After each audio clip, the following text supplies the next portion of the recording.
भीम और दुर्योधन में वाग युद्ध। बलराम जी का आगमन। संजय कहते हैं, दुर्योधन भीम की ललकार को सह ना सका। वह तुरंत ही भीम का सामना करने के लिए उपस्थित हो गया। उस समय दुर्योधन के मन में न घबराहट थी, न भय, न गिलानी थी, न व्यथा। वह सिंह के समान निर्भय खड़ा था।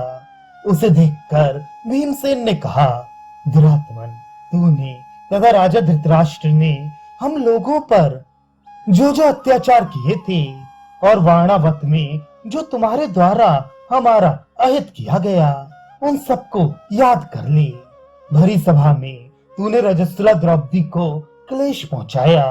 शकुनी की सलाह लेकर राजा युधिष्ठिर को कपट पूर्वक जुए में हराया। तथा निरपराध पांडवों पर जितने जितने अत्याचार तूने किए, उन सबका महान फल आज अपनी आंखों देख ले। तेरे ही कारण हम लोगों के पितामह भीष्म जी आज शरशैया पर पड़े हैं। द्रोणाचार्य, कर्ण, शल्य तथा वैर का आदि सृष्टा शकुनी, ये सब मारे गए हैं। तेरे भाई, पुत्र, योद्धा तथा कितने ही वीर क्षत्रिय मौत के घाट उतर चुके। अब इस वंश का नाश करने वाला सिर्फ तू ही एक बाकी रह गया है। आज इस गदा से तुझे भी मार डालूंगा, इसमें तनिक भी संदेह नहीं है। आज तेरा घमंड चूर्ण कर दूंगा और राज्य के लिए बढ़ी हुई लालसा भी मिटा दूंगा। दुर्योधन बोला, वृकोदर, बहुत बातें बताने से क्या होगा, मेरे साथ लड़ तो सही। आज युद्ध का तेरा सारा हौसला पूरा कर दूंगा। पापी, देखता नहीं मैं हिमालय के शिखर के समान भारी गदा लेकर युद्ध के लिए खड़ा हुआ हूँ। मेरे हाथ में गदा होने पर कौन शत्रु मुझे जीतने का साहस कर सकता है। न्यायता युद्ध हो तो इंद्र भी मुझे परास्त नहीं कर सकते। कुंती नंदन, व्यर्थ गर्जना ना कर, तुझ में जितना बल हो उसे आज युद्ध में दिखा। संजय कहते हैं, महाराज, भीमसेन और दुर्योधन में महाभयंकर संग्राम छिड़ने ही वाला था कि अपने दोनों शिष्यों के युद्ध का समाचार पाकर बलराम जी वहां आ पहुंचे।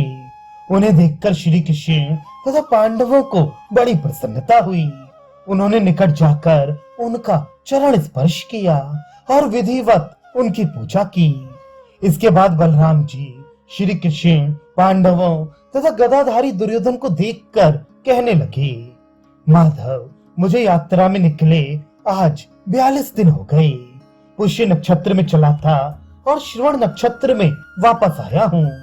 इस समय मैं अपने दोनों शिष्यों का गदा युद्ध देखना चाहता हूँ, इसलिए इधर आया हूँ। तदनंतर राजा युधिष्ठिर ने बलराम जी को गले से लगाकर उनकी कुशल पूछी। श्री कृष्ण और अर्जुन भी प्रणाम करके उनसे गले मिले। नकुल, सहदेव तथा द्रौपदी के पुत्रों ने भी उन्हें प्रणाम किया। फिर भीमसेन और दुर्योधन ने गदा ऊंची करके उनके प्रति सम्मान प्रकट किया। इस प्रकार सबसे सम्मानित होकर बलराम जी ने संजय पांडवों को गले से लगाया तथा सब राजाओं से कुशल समाचार पूछा। इसके बाद उन्होंने श्री कृष्ण और सात्यकी को छाती से लगाकर उनके मस्तक सूंघे। फिर उन दोनों ने भी बड़े प्रेम से उनका पूजन किया। तब धर्मराज युधिष्ठिर ने बलदेव जी से कहा, भैया बलराम, अब तुम इन दोनों भाइयों का महान युद्ध देखो। उनके ऐसा कहने पर बलराम जी महारथियों से सम्मानित एवं प्रसन्न होकर राजाओं के मध्य में जा बैठे। फिर तो भीम और दुर्योधन में वैर का अंत करने वाला रोमांचकारी संग्राम होने लगा।